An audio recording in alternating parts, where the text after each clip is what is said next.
Are you looking for a new take on the meta? Or maybe you are seeing all these Datavault decks and wondering what the hell is going on. What's up, guys? KTOD Matty here, and we are experiencing the rise of Datavault. Man, this has been kind of a crazy new world we're in post Django, TDR, and DJ. Oh, I thought I had my hyper DJs. I was going to pull them up. Post DJ ban. Man, we are seeing some crazy innovation in the one card that is on the rise in spades. I do have one in front of me.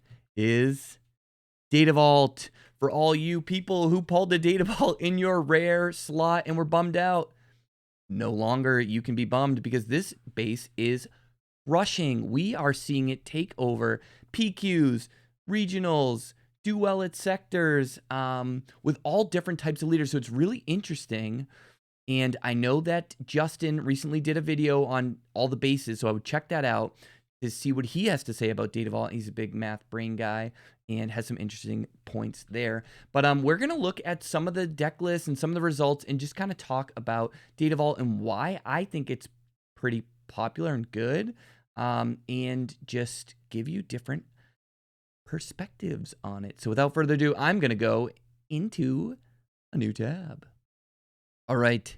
For those of you who don't know about Swoog Competitive Hub, start hubbing. This is a great website, great resource to use, and we are going to use it. This is a little bit of Wednesday morning post drop-off before I have to work vibe. So production value on par with that. But we're just going to take a dive and look at some of the things that we're seeing. Boom. Datavault taking down a PQ. Boom. I was at this one. Datavault taking down a PQ. We got more PQs rocking the Datavault wins. Kira Datavault, a deck that we debuted, and other people were on it too, but we debuted at Richmond to good success. And we are seeing it pop up, but we're also seeing what? 860 people tournament taken down by Sabine Datavault. That is crazy. So yeah, that's just to highlight, you know, it is making a splash, right? I'm not just making that up. And we go down. I know you're looking at me now, not this. Yeah. Okay. So that was pretty much the main results. But we're seeing like, oh, here's another cool one. Get rid of me for. Oh, that is not it. Let's get rid of me for a second. Pretty cool. We saw a Yoda Datavault take down a 64-person event. Obviously, as we are getting back to or getting into the swing of the competitive world, end of season 0 into season 1, 64 people on the smaller side, but still a good thing to pull from, just because we want the most data points we can. And I still think that you know, at these PQs, at, you know, towards the top end of it, there are good players. So even if you're looking at a smaller event, there's always something to be gained from it. And winning a PQ, whether it's 60 people, 115, or 25, is still a very hard thing to do. So we are going to look in at, that's tournament results. Okay, here we're going to look at Newington first. Pasquale took it down with Rey Decks. Of note, 2 Kira Datavaults in the top cut there. The lone top 4 player without Datavault, Eric Hunter, great local player. Stay tuned for him at the bigger events when he goes to them, because he is quite a good player. Rocked out. His team was on Sabine ECL. But I think Pasquale, inspired by the list at Lille, really debuted a pretty cool strategy, or, you know, maybe not debuted, more like put their own spin on a really cool strategy. And the cool thing about Datavault and Rey specifically is, you know, Rey is able to create these little, you know, minions in the early game and really battle. But one thing that she needs time to do is, if that plan kind of falls to the wayside, is needs to have time to stabilize. And so having that 33 base lets her come out and get cracking with the Restore 3, and then you have that beautiful top end with Lukes and home ones, right? So when constructing a Datavault deck, my theory, and I think why we were so high on it with Kira, is if we can just not die on turn 6 to a deck like Sabine, right? We are going to have all this room to kind of peel back. We use like cards like Vigilance. Rey has some built-in restore. We saw that Yoda deck obviously has restore on the leader. And you have cards like, they're not playing Redemption, but you do have cards like Redemption. So if you're able to kind of not die by having, say, 25 or 30 point base, right? In that mid game, you can really peel it back and you have more room and playing a lot more top end.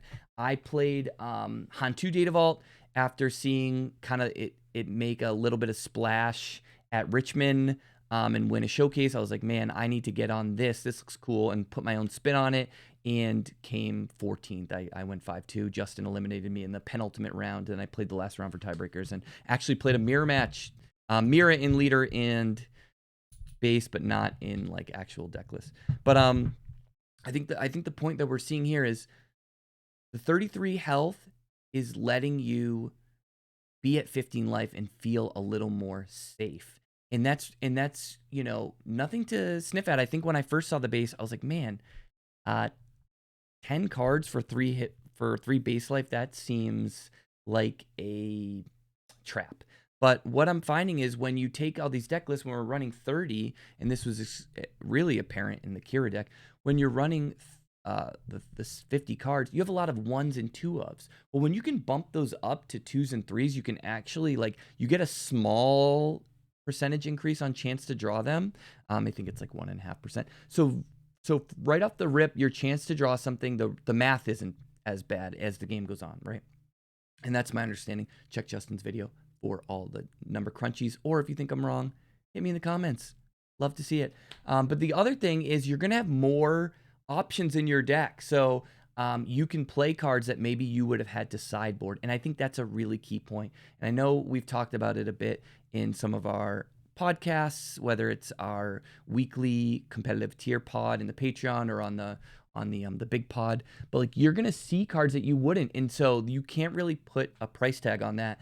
I won a game at my PQ with Choose Sides. That traditionally is a sideboard card, but you can run it main in the 60, and we saw Crispy do that in Richmond. Shout out to him for that tech, and I used that, and I stole a wrecker against my buddy Ben, and it was pretty dope. So, 1, the math isn't really crushed. 2, you have more room to peel back your life total. So that was Rey. Pasquale crushed it with the Rey. And then one thing I wanted to talk about too, Datavault, where are you? Okay. This was very interesting. And, it's in this format. Okay. Well, we're just going to have to deal. But what's really interesting about the Sabine deck is it changes some of the racing lines. And so traditionally, say you're playing Han 1 green and you want to combat Sabine ECL, you're going to hopefully mulligan for a hauler, throw a Han or a Chewy on that thing and get whacking, and they're going to be at 25, you're going to be at 30, you're going to feel really nice. But with this new Sabine list, and I haven't been able to play it, but I've seen it. Obviously won a huge event, and I've seen people start to pick it up. Some of those lines go away. And Sabine can still, now you don't have ECL anymore, you still have timely intervention. And I think people are starting to realize just how absolutely broken that card is. We've seen it drop from lists and then come back. One of the things that we were scared of as Kira boys was people to start playing that more, because one of the things you could count on once their ECL was done is, they're not going to be throwing wreckers and pose at me. Well, they can still do that. And so with the 33 point base and 3 timely interventions, you never know when something's going to come in and hit you. I went 2-1 against Sabine as Hantu Datavault, and one of the losses was to Justin, like I mentioned, and he just timelied a Battlefield Marine to kill my Echo Base Defender, and then he still had ECL for the big boy stuff, and that really hurt. So we are seeing timely be really good. So I think that while I haven't vetted Sabine Datavault, it obviously is a strong contender, and the fact that it just spiked the biggest Star Wars event ever, and it really presents a new cool strategy. And so that's the other thing, is we are going to start to see people explore new options. We did it.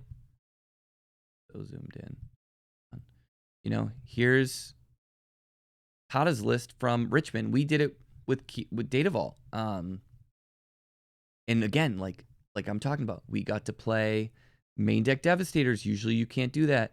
You know, we snuck in a Rivals Fall, main deck Traitorous, which isn't the craziest thing, but the point being that you just had all these options, and Tada was able to top 8 with it. And I just missed out on day 2, and we saw the conversion rate really strong. So the only thing you have to be worried about, in my opinion, and I think we have enough options, is the early game.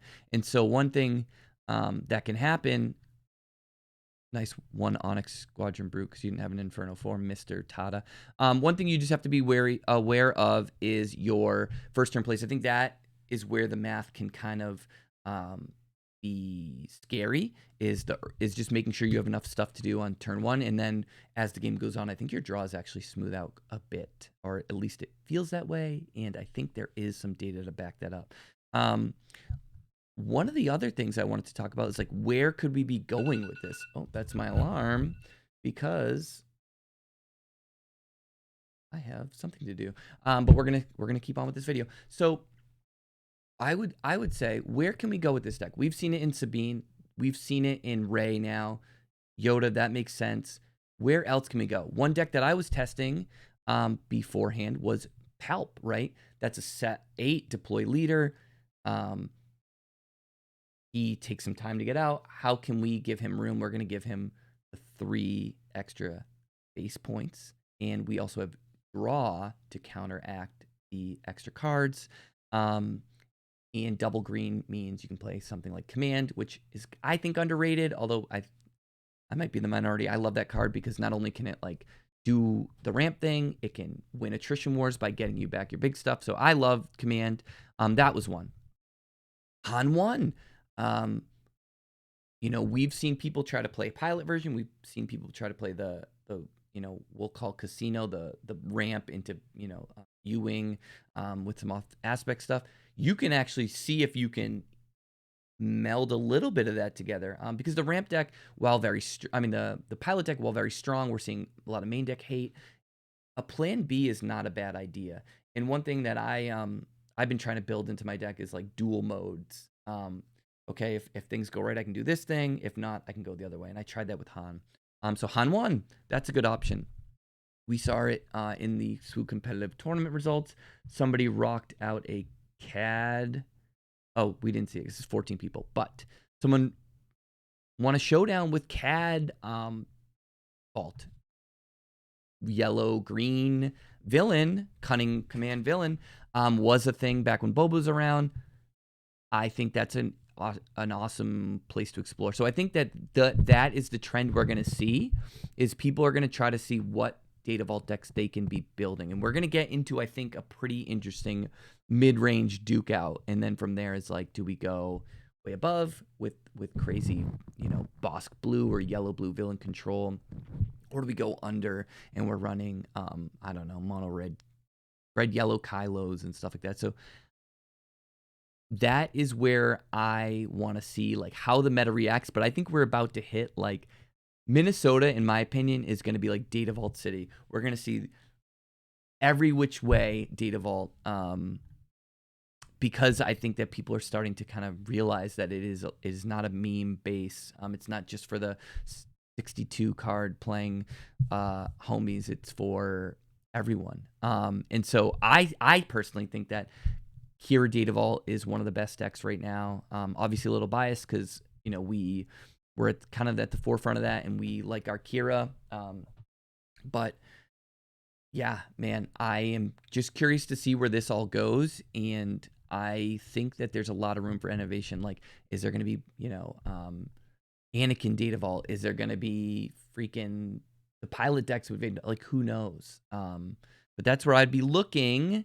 And if you want to collaborate more on some Datavault decks, consider joining the Patreon. We have the deck threads going on. We have our lists at some of the higher tiers. And then obviously, we will be tracking the results and seeing what's going on. So very exciting stuff. Rise of Datavault. Maybe that should have been the final movie in the Star Wars Rise of Skywalker. Should have been Rise of Datavault. And if you are an Andor fan, right? I mean, come on, son. So check it out. Get in there, rock some Datavault. pretty exciting stuff. The video's not over. What? I decided that I would just, as a little bonus at the end, hit you with what I played at my recent PQ, Hantu Datavault. Give you a little something to work with there. Shout out to Crispy, who came up with this Hantu deck, rocked it at Richmond.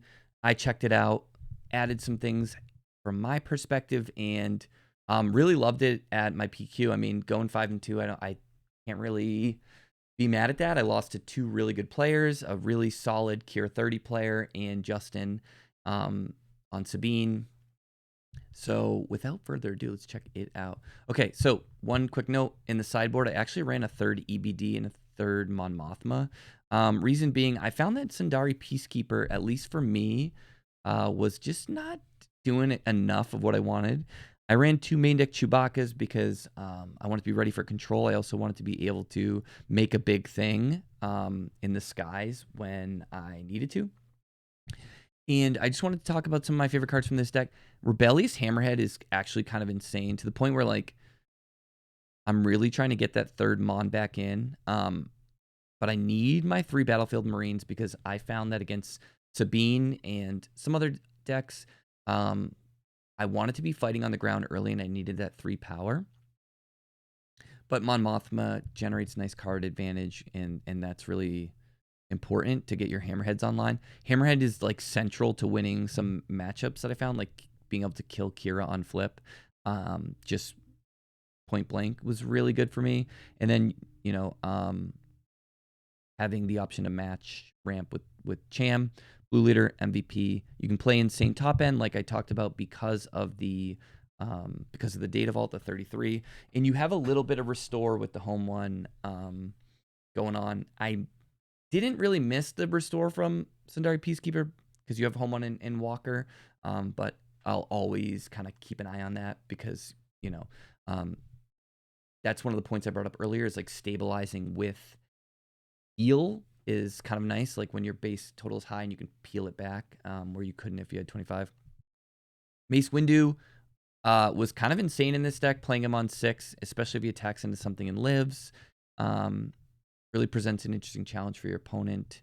But I like 2. I know that they originally had 3, but I'm feeling pretty confident with 2 there. And then obviously one of the best plays is to cheat out Poe on 3 resources and then put him on the ship, get rid of the damage, and you have a 4/5. Obviously a little susceptible to bounce and things like that, but pretty solid play. And then the Chew sides, got to shout out Crispy again, was to steal a Star Destroyer, play like a Mon, and switch it for a Star Destroyer was like a big play. I also did it with like tokens, like if I made a 2/2 with Poe or Tantive out of the sideboard, switch the token for a big thing. Was really powerful. Places that I want to look, I think you want to be careful of putting in a card like Wrecker because you want to get to your top end, but even presenting a 7 power attacker a turn earlier, if you can fight for the ground and kind of defend it a little bit, is an interesting proposition. And then like it does have some cool applications that you can kill a resource to put into the row for home one, and you can get the ramp back with Cham, so you can catch back up after, because sometimes Cham feels like not as great if they haven't ramped, and you're just kind of, you can cheat him out early if you can defend him. And that's again why I like having Battlefield Marine as another 3 power thing to fight on the ground. So when you cheat out units, they have a little backup, right? You use your unit to take out something and kind of trade for the board. But having more big things that you can play early. 3 timely is a must. I'm running Confiscate because I still believe that pilot leaders will see play. One deck that I think is a little underrated right now is Vader. We almost played him at Richmond. I think he had some interesting angles. And I can't say that deck won't. That's a lot of negatives. I wouldn't be shocked if that deck performed well. I think another card you could look at in this list, going back to the list real quick, you could add like a Radis. Radis is really interesting when it can fight a Star Destroyer, because if they kill it, you can just shoot it back for 8. Most of the Star Destroyers are around like Avengers 8, which is really scary, and that card's been a problem, so you can just pop it back. Shields are an issue, which is why you could play System Shock, which is what Crispy was, but I'm running Confiscate. Red 5 can kind of do a little bit of work there, but shields are kind of annoying with this for this deck, so you kind of have to ping them off with something. I know people are working on a resistance package with Snap and the blue wing, the four resource shippy that pings for a spacer. That could be interesting. Yeah, I just wanted to give you like an actual tangible list that you can go run with, and I really love this list. I have a lot of fun with it. I am trying to work on other things, and I keep tinkering with it because I do think it's really cool. So yeah, just a little extra bonus at the end of the video for you. I hope you enjoy. Let me know if you try it and if you like it and what changes you would make. I'd love to hear about those.